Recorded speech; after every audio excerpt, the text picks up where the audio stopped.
An Ohio-class submarine has arrived in the Mediterranean as the U.S. continues to strengthen its defense posture in the context of the Israel-Hamas war, showing no signs of cooling down.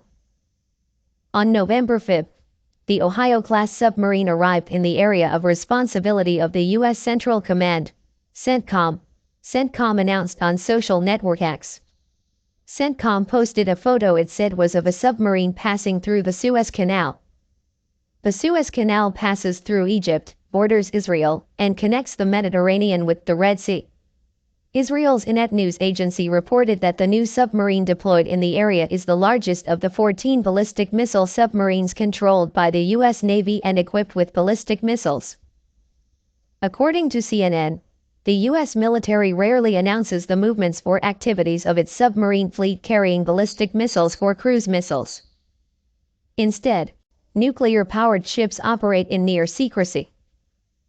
The announcement of the deployment of Ohio-class submarines, which carry Tomahawk cruise missiles, to the Middle East is considered a deterrent message aimed at Iran and Iranian-backed forces in the region.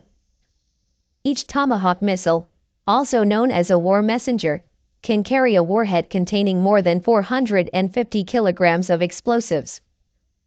The fact that Ohio-class submarines can fight independently and are difficult to detect when moving silently under the ocean gives this weapon a certain advantage. Previously, the Pentagon deployed 2 aircraft carrier battle groups to the Mediterranean after the outbreak of fighting between Israel and Hamas forces.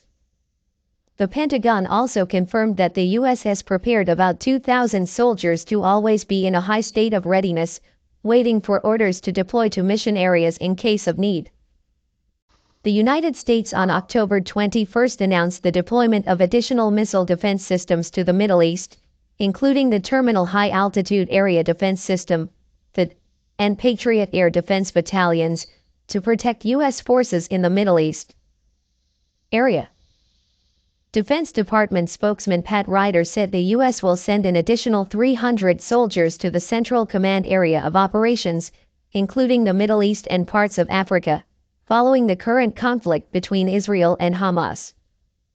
Mr. Ryder said these additional troops will provide capacity, explosive ordnance disposal, communications and other support to forces already present in the area. The announcement of the deployment of guided missile submarines to the Middle East came as U.S. Secretary of State Antony Blinken was having a series of meetings with U.S. partners in the Middle East. During this short trip, Mr. Blinken visited Turkey, Iraq, Israel, the West Bank, Jordan, and Cyprus. Secretary of State Blinken is pushing for a humanitarian ceasefire in Israel's operation in Gaza that would allow aid trucks to enter the besieged area and free those held hostage by Hamas. Meanwhile, Defense Secretary Lloyd Austin had a conversation with his Israeli counterpart, Minister of Defense Yoav Gallant, on November 5. In addition to emphasizing the need to protect civilians and provide humanitarian assistance to the Gaza Strip, Austin said the United States is committed to deterring any nation-state or non-state actor seeking to escalate the conflict. Sudden. This statement is believed to refer to Iran and Hezbollah, an armed group supported by Iran.